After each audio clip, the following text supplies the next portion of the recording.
Aurelian was the first capable emperor that the empire had seen in years, and in only a short period of time he was able to defeat the Gauls and the Palmyrenes, thereby reuniting the empire. What took place during the time of Aurelian is of particular interest to our study. The worship of Baal, originally introduced to Rome by Elagabalus in 218 AD, was once again brought from Syria back to Rome by Aurelian some 55 years later, when he conquered the Palmyrenes.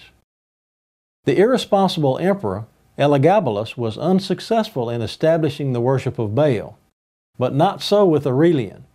During his reign, the worship of the sun god Baal under the name Sol Invictus would come to be accepted as a personification of all the Greco-Roman sun gods.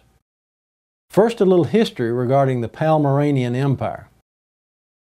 With Rome unable to defend the eastern provinces from their surrounding foes, Septimius, the governor of Palmyra, Syria, took charge of the legion stationed there in an attempt to defend his territory. At that time he was proclaimed king of Palmyra by the soldiers. Only a short time later, Septimius was assassinated and his son became king. But here our story takes an unusual turn. The real power behind the Palmyrenian throne was the new king's mother, Zenobia. Directing the armies of Palmyra, she conquered Egypt, Syria, Palestine, Asia Minor, and Lebanon.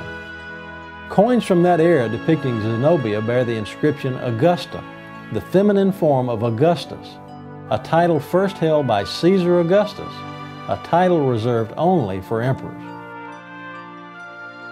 The actions of Zenobia were perceived as a threat to the Roman Empire as a whole, and in 272 Aurelian marched on the Palmyrenes and defeated Queen Zenobia in the Battle of Emea near Antioch. Only a few months later, Aurelian would crush the Palmyrenian armies and bring Zenobia back to Rome, where she would be paraded in golden chains as a symbol of Aurelian's conquest.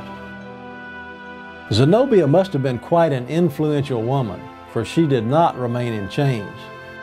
Aurelian placed her not in prison, but in the luxurious estate known as Hadrian's Villa outside of Rome. There she could enjoy the beautiful countryside with its waterfalls below the Temple of Vesta. Historians report that soon Zenobia would become the wife of a Roman senator. Why all this attention to Zenobia and the Palmyrenian Empire? Well, the reason is that Aurelian brought more back to Rome than Queen Zenobia. He brought back to Rome the temple treasures from Emesa, and with them the worship of Baal. Baal would be renamed Sol Invictus, the invincible sun, and later emperors, worshippers of Sol Invictus, would proclaim aspects of that worship to be Christian in nature.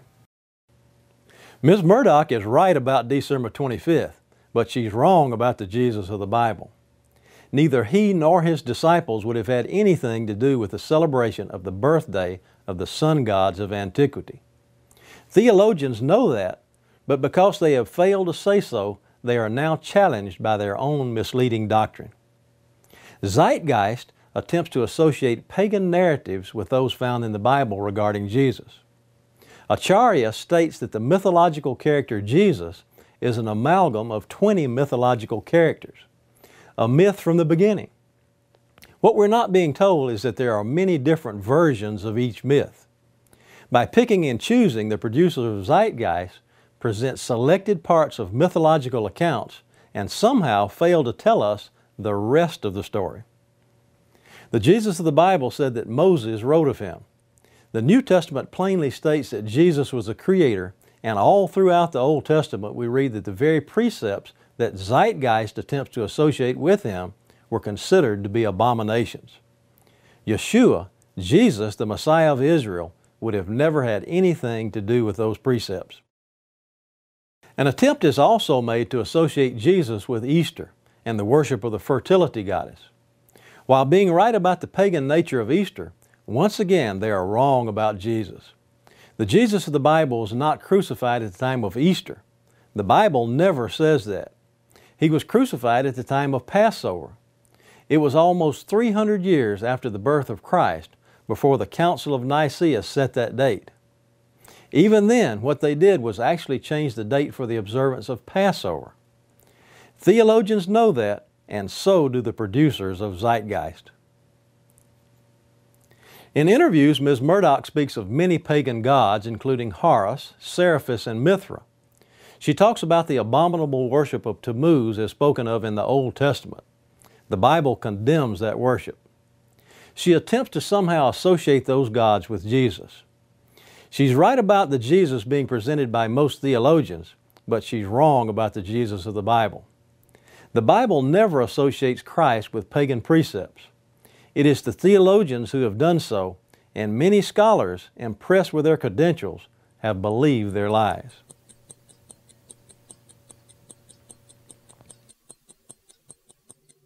Not long after the Punic Wars, Rome set its sights on Asia Minor and Mithridates, king of Pontus and northern Anatolia. After the death of Alexander the Great and the division of his kingdom, Pontus had been founded by a man named Mithridates, who was the son of a Persian ruler by the same name.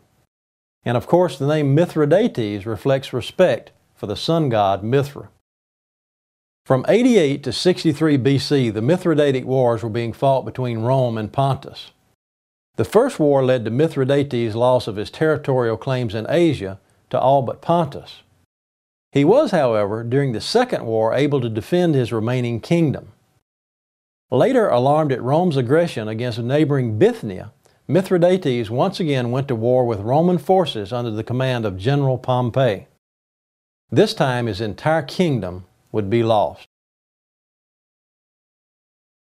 Now I realize that we have just spent a great deal of time in review of history that can become a little tiresome to those of us who are most interested in Scripture.